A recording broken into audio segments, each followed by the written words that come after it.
اعوذ باللہ من الشیطان الرجیم بسم اللہ الرحمن الرحیم۔ سورہ کہف آیات نمبر 1 تا 8 میں تلقین کہ قرآن ایک صاف اور سیدھی کتاب ہے جو اس لیے نازل کی گئی ہے تاکہ منکرین کو عذاب سے خبردار کر دے اور اہل ایمان کو بہت اچھے اجر کی بشارت سنا دے، اور جو لوگ کہتے ہیں کہ اللہ کی اولاد ہے انہیں آگاہ کر دے کہ یہ سب جھوٹ ہے۔ رسول اللہ صلی اللہ علیہ وسلم کو تسلی کہ آپ کا کام صرف لوگوں تک پیغام پہنچا دینا ہے۔ اس زمین پر جو کچھ ہے وہ محض لوگوں کے امتحان کے لیے بنایا گیا ہے، اور بالآخر یہ سب کچھ ختم ہو جائے گا۔ بسم اللہ الرحمن الرحیم۔ الحمد للہ الذی انزل علی عبده الکتاب ولم یجعل له عوجا۔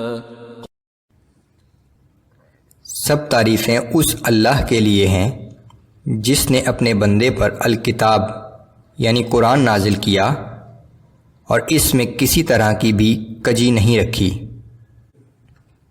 قیما لینذر بأسا شدیدا من لدنہ ویبشر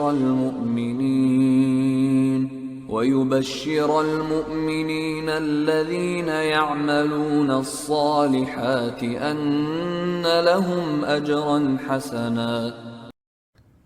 یہ بالکل سیدھی بات کہنے والی اور سیدھا راستہ دکھانے والی کتاب ہے تاکہ منکرین کو اللہ کے سخت عذاب سے ڈرائے اور ایمان لا کر نیک عمل کرنے والوں کو خوشخبری دے کہ ان کے لیے جنت میں بہت اچھا اجر ہے۔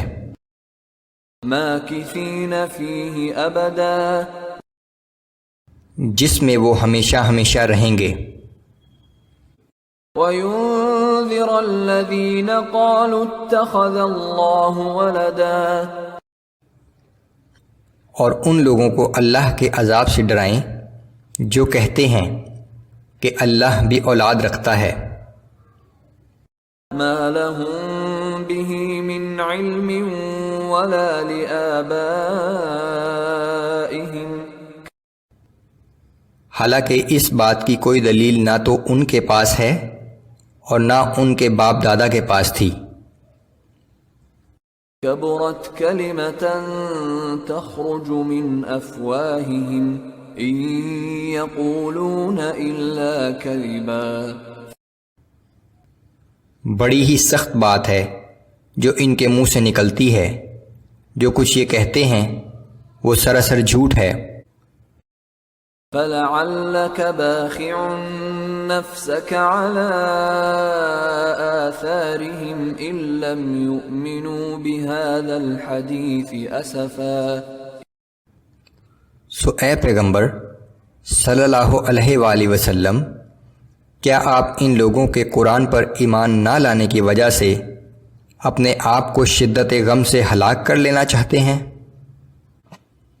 إِنَّا جَعَلْنَا مَا عَلَى الْأَرْضِ زِينَةً لَهَا لِنَبْلُوَهُمْ أَيُّهُمْ أَحْسَنُ عَمَلًا۔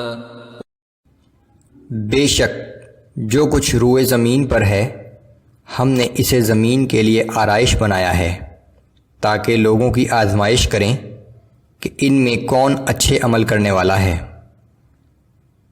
وَإِنَّا لَجَاعِلُونَ مَا عَلَيْهَا صَعِيدًا جُرُزًا، اور آخر کار ایک دن ہم ان تمام چیزوں کو جو زمین پر موجود ہیں نابود کر کے زمین کو چٹیل میدان بنا دینے والے ہیں۔